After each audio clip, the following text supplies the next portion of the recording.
आज हम जिस विषय पर मनन करने जा रहे हैं वह केवल एक धार्मिक विषय नहीं है, केवल भक्ति का विषय नहीं है, केवल कथा का विषय नहीं है, बल्कि यह जीवन के उद्धार का विषय है। आज का विषय है राम नाम की महिमा। यह संसार बड़ा विचित्र है। यहां सब कुछ दिखाई देता है पर सब सत्य नहीं होता। यहां सब कुछ चमकता है पर सब प्रकाश नहीं होता। यहां सब कुछ मिलता है पर सब शांति नहीं देता। मनुष्य जीवन भर बाहर बाहर भटकता रहता है। कभी धन में सुख खोजता है, कभी संबंधों में सुरक्षा खोजता है, कभी प्रसिद्ध में पहचान खोजता है, कभी शक्ति में संतोष खोजता है। पर अंत में थका हुआ मन यही पूछता है, क्या कोई ऐसा सहारा है जो कभी छूटे नहीं? और संतों ने उत्तर दिया है, हाँ है, वह है भगवान का नाम। और उन सभी नामों में भी जो नाम सहज है, मधुर है, मंगलकारी है और कलयुग में अत्यंत फलदायी है, वह है राम। राम नाम केवल शब्द नहीं है। जब हम राम कहते हैं तो हमें लगता है कि हमने 2 अक्षर बोले, लेकिन संत कहते हैं तुमने 2 अक्षर नहीं बोले, तुमने अपने भीतर एक द्वार खटखटाया है। राम नाम केवल ध्वनि नहीं है, राम नाम केवल परंपरा नहीं है, राम नाम केवल पूजा का हिस्सा नहीं है। राम नाम चेतना का सूत्र है, राम नाम हृदय की धुलाई है, राम नाम आत्मा की पुकार है। जैसे मैले कपड़े को केवल पानी से नहीं, साबुन से साफ किया जाता है, वैसे ही मनुष्य का मन केवल तर्क से नहीं, नाम से साफ होता है। यह संसार रूपी काजल की कोठरी है। यहां रहते हुए मन पर कुछ न कुछ लग ही जाता है। कभी ईर्ष्या लग जाती है, कभी क्रोध लग जाता है, कभी मोह लग जाता है, कभी भय लग जाता है, कभी निराशा लग जाती है, कभी अपमान का धुआं मन को भर देता है। और तब संत कहते हैं, राम नाम लो। क्यों? क्योंकि राम नाम में वह शक्ति है जो भीतर जमी हुई धूल को धीरे धीरे धो देती है। भगवान पर प्रश्न हो सकता है, नाम पर नहीं। बहुत गहरी बात कही गई है। कोई कह सकता है, भगवान है या नहीं, राम ऐतिहासिक हैं या नहीं, दर्शन होंगे या नहीं, ईश्वर दिखेंगे या नहीं। संत कहते हैं, ठीक है, ये सब प्रश्न हो सकते हैं, पर एक चीज पर शंका मत करो, नाम काम करता है। तुम मानो या ना मानो, यदि प्रेम से, नियमितता से, विनम्रता से, श्रद्धा से नाम जपो तो उसका प्रभाव होता है। क्योंकि नाम केवल धर्म नहीं है, नाम मन पर कार्य करता है, नाम चेतना पर कार्य करता है, नाम वृत्तियों पर कार्य करता है, नाम जीवन की दिशा बदल देता है। राम नाम अपने आप में पूर्ण मंत्र है। अब यहां एक अत्यंत सुंदर रहस्य आता है। संत कहते हैं कि राम नाम कोई साधारण उच्चारण नहीं है, यह स्वयं में पूर्ण मंत्र है। र और एम का रहस्य कहा गया है। अर अग्नि का बीज है, आ सूर्य का प्रकाश है, चंद्रमा की शीतलता है। अब जरा देखिए कितनी अद्भुत बात है। अग्नि क्या करती है? जलाती है, शुद्ध करती है, कचरा हटाती है, यह है वैराग्य। सूर्य क्या करता है? अंधकार हटाता है, दिशा देता है, यह है ज्ञान। चंद्रमा क्या करता है? शीतलता देता है, कोमलता देता है, रस देता है, यह है भक्ति। तो जब साधक राम कहता है तो वह केवल शब्द नहीं बोल रहा होता, वह भीतर से यह मांग रहा होता है, हे प्रभु, मुझे ज्ञान दो, भक्ति दो और वैराग्य दो। यही कारण है कि राम नाम को संतों ने साधना का सार कहा है। राम नाम और ओम। बहुत लोग पूछते हैं कि क्या राम नाम जपने से वही फल मिलता है जो किसी बड़े मंत्र से मिलता है? संतों का उत्तर है, राम नाम अपने आप में पूर्ण है। ओम वेदों का प्राण है, पर राम नाम भी उसी परम सत्ता तक ले जाने वाला जीवंत सेतु है। इसलिए साधक को उलझना नहीं चाहिए कि क्या जोड़ें, क्या हटाएं, क्या नियम लें, क्या क्रम हो। कई बार मनुष्य साधना से पहले विधि में उलझ जाता है। संत कहते हैं, पहले नाम पकड़ो। नाम तुम्हें विधि भी सिखा देगा, भाव भी सिखा देगा, भगवान तक भी पहुंचा देगा। शिव भी राम नाम जपते हैं। अब सोचिए, यदि कोई साधारण भक्त राम नाम जपे, यह तो समझ में आता है, पर यहां तो कहा गया है कि स्वयं भगवान शिव राम नाम जपते हैं। यह कोई छोटी बात नहीं है। शिव कौन है? योगियों के स्वामी, समाधि के अधिपति, वैराग्य के प्रतीक, ज्ञान के सागर। और वही शिव यदि राम नाम जपते हैं तो यह हमें एक बहुत बड़ा संकेत देता है। जहां ज्ञान समाप्त होता है वहां नाम की महिमा शुरू होती है। काशी में मुक्ति का प्रसंग भी इसी सत्य को प्रकट करता है कि अंत समय में भी यदि कोई सहारा है तो वह राम नाम है। जन्म के समय भी नाम मंगलकारी है, जीवन में भी नाम सहारा है और मृत्यु के क्षण में भी नाम ही नाव है।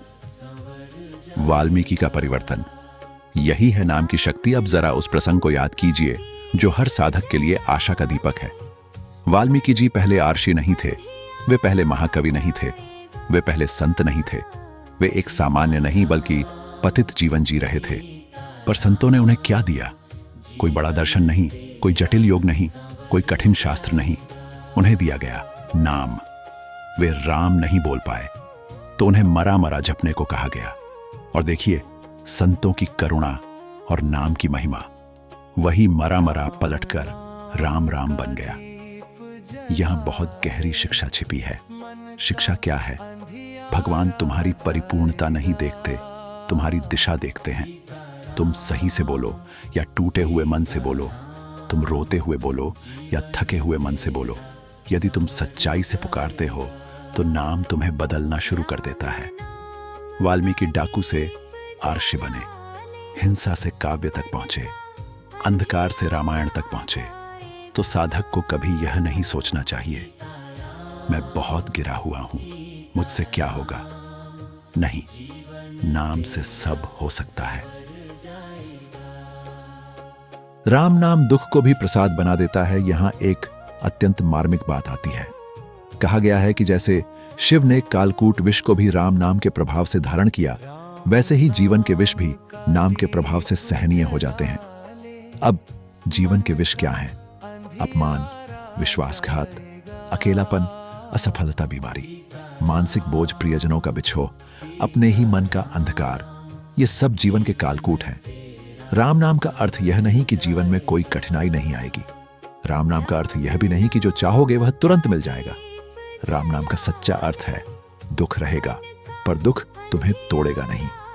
विष आएगा पर वह तुम्हारे भीतर अमृत में बदल सकता है। यही भक्ति का चमत्कार है। यह बाहर की दुनिया को तुरंत नहीं बदलती, पर यह तुम्हारे भीतर दुख से संबंध बदल देती है। और जब भीतर का संबंध बदल जाता है तब जीवन का अनुभव बदल जाता है। र और म केवल अक्षर नहीं, प्रतीक हैं। तुलसीदास जी ने कितनी सुंदरता से र और म की महिमा कही है। उन्होंने उन्हें केवल अक्षर नहीं माना बल्कि जीवंत प्रतीक माना। सावन भादो जैसे राम, जैसे सावन और भादो के महीने धरती को हरा भरा कर देते हैं, वैसे ही अर और एम हृदय में भक्ति की वर्षा कर देते हैं। कई लोगों का जीवन बाहर से भरा हुआ दिखता है पर भीतर सूखा होता है। पैसे हैं पर रस नहीं लोग हैं, पर अपनापन नहीं काम है, पर आनंद नहीं सफलता है, पर शांति नहीं, यह भीतर की सूखी धरती है। जब राम नाम बरसता है तो भीतर की भूमि हरी होने लगती है। राम नाम वर्णमाला की दो आंखें हैं, बहुत अद्भुत उपमा है। र और एम को वर्णमाला की दो आंखें कहा गया। आंख क्या करती है? दिशा देती है, पहचान देती है, जीवन को मार्ग देती है। संत कह रहे हैं, जिस जीवन में राम नाम नहीं, वह जीवन देखने पर भी ठीक से नहीं देखता, क्योंकि संसार को केवल आंख से नहीं, अंतर्दृष्टि से देखना होता है। राम नाम वह अंतर्दृष्टि देता है। राम और लक्ष्मण जैसे प्रिय हैं, र और एम। तुलसीदास जी कहते हैं कि र और एम उन्हें वैसे प्रिय हैं जैसे राम और लक्ष्मण। यह भाव बहुत सुंदर है। जब साधना गहरी होती है तो नाम बोझ नहीं लगता, नाम रस बन जाता है। नाम कर्तव्य नहीं रहता, प्रेम बन जाता है। यही जबकि परिपक्व अवस्था है। शुरुआत में हम नाम लेते हैं, फिर एक समय आता है जब नाम हमें लेने लगता है। र और एम अलग मत करो।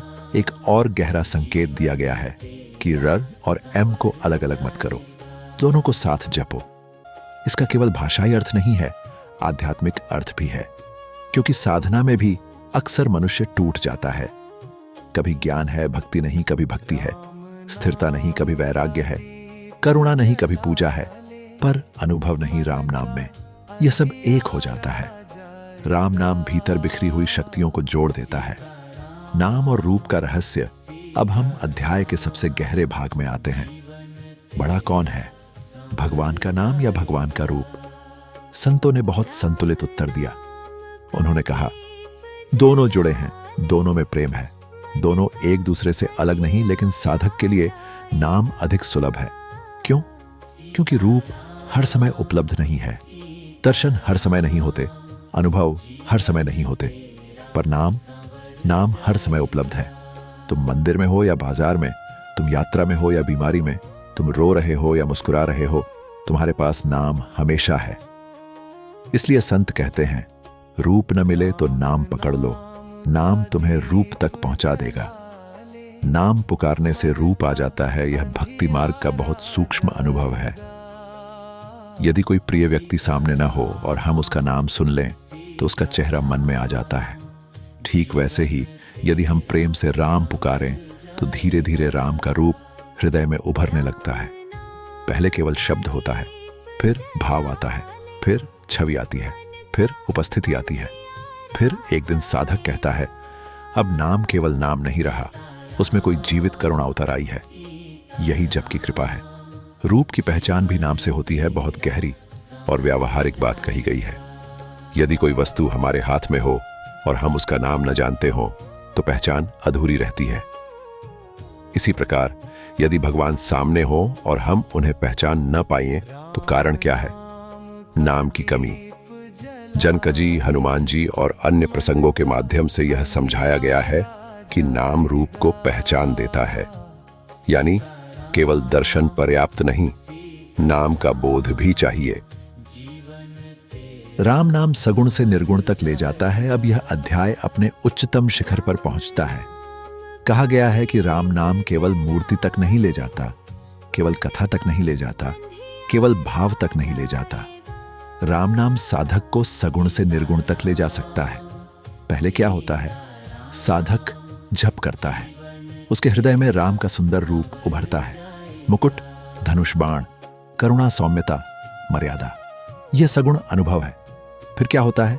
धीरे धीरे एक और चीज स्पष्ट होने लगती है। वह यह कि राम के रूप को देखने वाला कौन है? चेतना। और वही चेतना एक दिन स्वयं अपना प्रकाश प्रकट करती है। तब साधक समझता है, नाम भी उसी की ओर ले जा रहा था, रूप भी उसी की ओर ले जा रहा था, और अंत में सब उसी परम चेतना में विलीन हो रहा है। यही निर्गुण की झलक है। इसलिए कहा गया, राम नाम पहले हृदय को भक्त बनाता है, फिर आत्मा को मुक्त बनाता है। तो साधक क्या करे? अब प्रश्न आता है कि हम इस ज्ञान को केवल सुने नहीं, जीवन में उतारें कैसे? उत्तर बहुत सरल है। नाम को जटिल मत बनाइए। कई लोग सोचते हैं कि जब तक कोई विशेष दीक्षा ना हो, जब तक कोई कठिन नियम ना हो, जब तक कोई विशेष अवस्था ना हो, तब तक जप कैसे होगा? संत कहते हैं, जहां हो, जैसे हो, वहीं से शुरू करो। कम से शुरू करो, पर सच्चे रहो। सुबह 5 मिनट, रात 5 मिनट या 108 बार राम, इतना भी पर्याप्त है शुरुआत के लिए। नाम को केवल माला तक सीमित मत करो। चलते हुए, बैठते हुए, काम करते हुए, थकते हुए, रोते हुए, प्रतीक्षा करते हुए, मन में धीरे से नाम चलता रहे। यही जब धीरे धीरे अजपा जाप बनता है। भाव सबसे बड़ा है तुम्हारा उच्चारण। परिपूर्ण हो या न हो, तुम्हारा मन अभी भटका हुआ हो, तुम अभी स्थिर न हो, फिर भी नाम लो, क्योंकि नाम का प्रभाव तुम्हारी योग्यता से बड़ा है।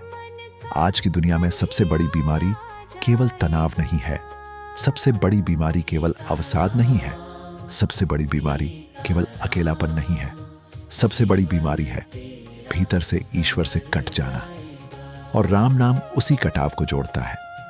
राम नाम तुम्हें मंदिर से पहले तुम्हारे अपने हृदय तक ले जाएगा।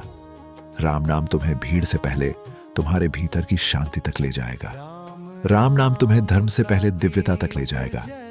और यदि तुमने सच्चे मन से राम नाम पकड़ लिया तो एक दिन तुम्हें अनुभव होगा, मैं नाम नहीं जप रहा था, नाम मुझे जप रहा था। और यही क्षण साधना का आरंभ भी है, यही साधना की सिद्धि भी है। आइए अंत में बस इतनी प्रार्थना करें, हे प्रभु श्री राम, हमारे मन को आपका नाम प्रिय हो जाए, हमारी जीभ पर आपका नाम मधुर हो जाए, हमारे हृदय में आपका स्मरण स्थिर हो जाए, और जीवन के अंत तक आपका नाम ही हमारा सहारा बन जाए। सीताराम, जय श्री राम।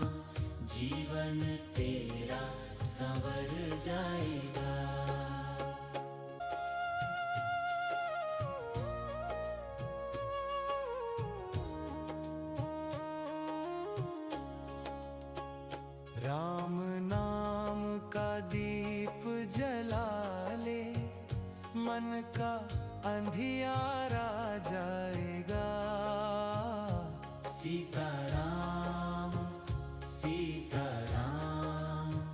जीवन तेरा संवर जाएगा।